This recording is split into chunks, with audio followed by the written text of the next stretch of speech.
Kemudian mengenai wacana dari beliau, oh gitu lah, hakim keluarganya juga ya, harus dihukum. Hukum positif kita kan orang yang melakukan tindak pidana itu yang bertanggung jawab gitu. Hukum positif kita seperti itu Mas sekarang ini ya. Ya kalau mau seperti itu ya silakan dilakukan perubahan ya. Yang jelas kan hukum positif kita seperti ini ya.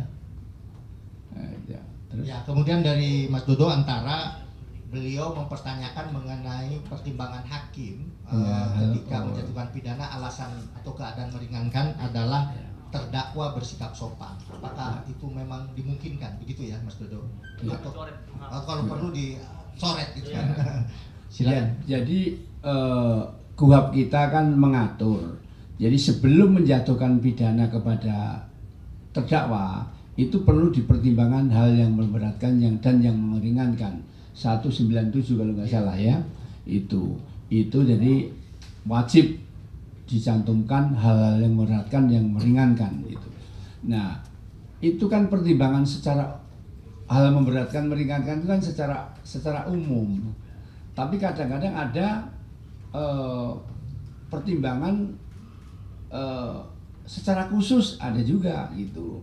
Nah, gitu. Di luar misalnya yang meringankan itu kan sopan, mengakui belum pernah dihukum begitu.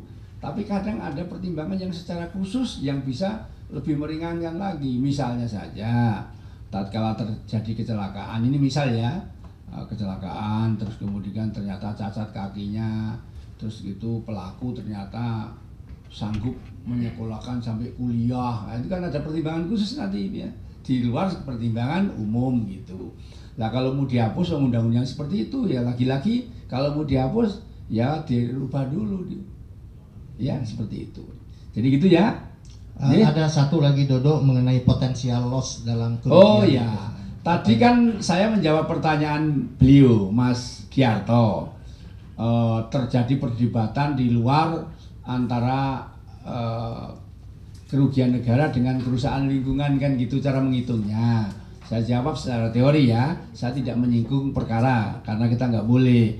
Kalau secara teori kan kalau di Tipikor tidak lagi menjadi potensial loss tapi aktual loss kan seperti itu. Harus nyata kerugiannya itu didasarkan kepada putusan Mahkamah Konstitusi nomor 25 ya, saya tahunya lupa dan deklar BPK seperti itu. Jadi tadi menjawab pertanyaan beliau saya. Nah, gitu ya. Gitu nggih? Oke. Sedikit lagi ya, penegasan mengenai gimana yang mulia, ada masih penasaran itu dari Mbak Irin sama Pak Sugiarto? Ya udah terakhir nih ya. Terakhir ya. Oke. Dari kejaksaan bahwa korupsinya hanya 200 miliar kan, sehingga hukumannya hanya 6,5 tahun kan begitu. Nah, monggo itu kan kalau tahun-tahun wartawan kan Peter menggali ya. Kalau saya kan terikat Mas ya. Nah, terikat kita baca bagaimana putusannya, apakah dia 300 triliun itu apa murni korupsi, apa kata Mas Giarto tadi digabung apa Mas dengan banyak juga yang lain korupsinya kan bukan hanya dia ya. Dan juga tadi penambang ilegalnya justru kan masyarakat, tapi ya. Semua diarahkan ke sana ya. Masyarakat dan media maaf ya tadi ya. Bad news is a good news kemarin kan pesen Pak Ketua harusnya good news is a good news, jadi kita coba bentuk opini yang benar-benar good news. Oh ya, terima kasih kalau teman-teman media peduli dan ngerti bagus ya, saya terima kasih. Ini gitu. Kedua tadi kan kalau nggak salah ada saya mengikuti sidang, ada hakim itu ada terdakwa ini orang nggak punya duit, tapi ternyata putusannya bagus. Hakimnya mau diberitakan mau diberitakan nggak mau. Memang hakim itu nggak boleh cari panggung Mas, nggak boleh. Hakim nggak boleh cari panggung. Yang benar seperti itu. Yang benar nggak usah diberitakan. Ya, nggak pernah.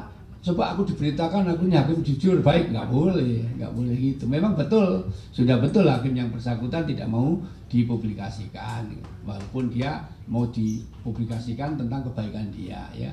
Karena pada prinsipnya seorang hakim tidak boleh cari panggung.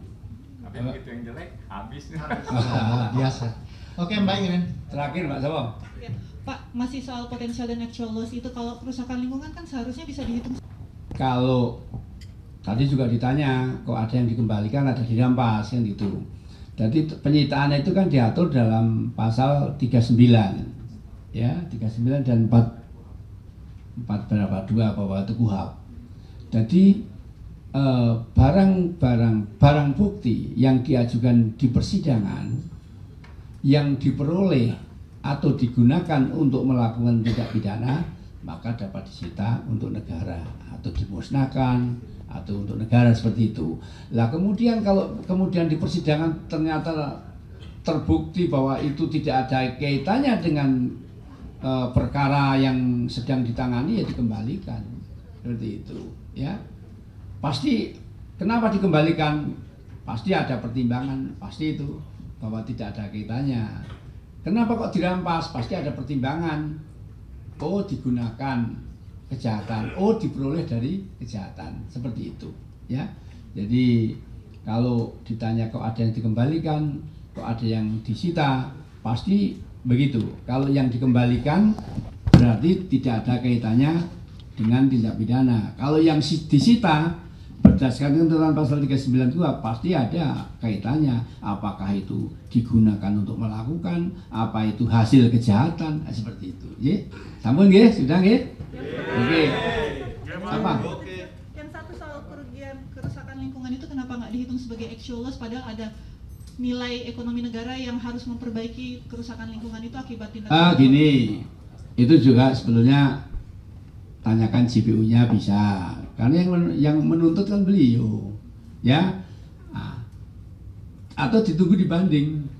Saya katakan karena ini perkara masih aktif, hakim itu terikat kode etik untuk tidak mengomentari atau menilai. Kalau tadi Mbak nanya, loh kalau digabung lingkungan hidup sama korupsi, kenapa nggak dipisah aja kerugian negaranya ke korupsi? Sementara tadi potensi terus di ke lingkungan hidup.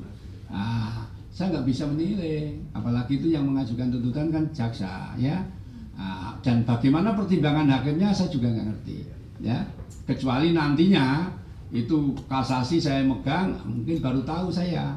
Kasasi pun kalau saya nggak megang saya nggak tahu isinya seperti apa, ya. Ya gitu kan? Matur suwun ya, makasih ya. Selamat mudah-mudahan di tahun 2025 sehat selalu, banyak rezeki, sehat ya.